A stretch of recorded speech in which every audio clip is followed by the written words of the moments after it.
चैत्र नवरात्रि प्रारंभ होने वाली है। आओ माता का ध्यान लगाते हैं। जय माता दी। चैत्र नवरात्रि का इतिहास क्या है? चैत्र नवरात्रि का महत्व हिंदू पौराणिक कथाओं में गहराई से जुड़ा हुआ है। यह त्यौहार देवी दुर्गा के 9 रूपों की पूजा और आराधना के लिए समर्पित है, जो असुरों और बुराई पर उनकी विजय का प्रतीक है। आइए इसके पीछे की कुछ प्रमुख कथाएं पर प्रकाश डालते हैं।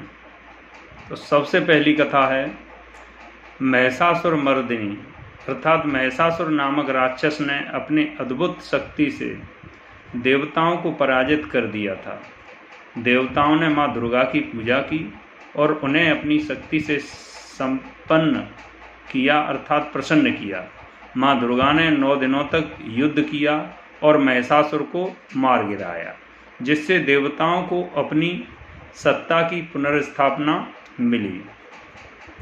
एक और कथा है जिसके अनुसार तारकासुर का वध। एक अन्य कथा के अनुसार परमात्मा ब्रह्मा, विष्णु और शिव की त्रिमूर्ति की उपासना के दौरान एक अत्यंत बलशाली और दुष्ट राक्षस तारकासुर उत्पन्न हुआ। माँ दुर्गा ने तारकासुर का संहार किया और देवताओं की सुरक्षा की। एक कथा के अनुसार श्री राम द्वारा पूजा। यह भी कहा जाता है कि भगवान श्री राम ने लंका युद्ध के दौरान देवी दुर्गा की पूजा की और उनकी कृपा से लंका युद्ध में विजय प्राप्त हुई। इसलिए नवरात्रि का उत्सव श्री राम के द्वारा शुरू हुआ था और अब भी इसे उनकी याद में मनाया जाता है। चैत्र नवरात्रि का महत्व धार्मिक, सामाजिक और सांस्कृतिक दृष्टिकोण से विशेष मान्यता रखा जाता है। यह त्यौहार भारतीय समाज में समरसता, एकता और सामाजिक सौहार्द प्रोत्साहित करता है। इस दौरान लोग सामूहिक रूप से पूजा, आरती और भजन कीर्तन, जगराता और एक दूसरे के साथ मिलजुल कर उत्सव मनाते हैं।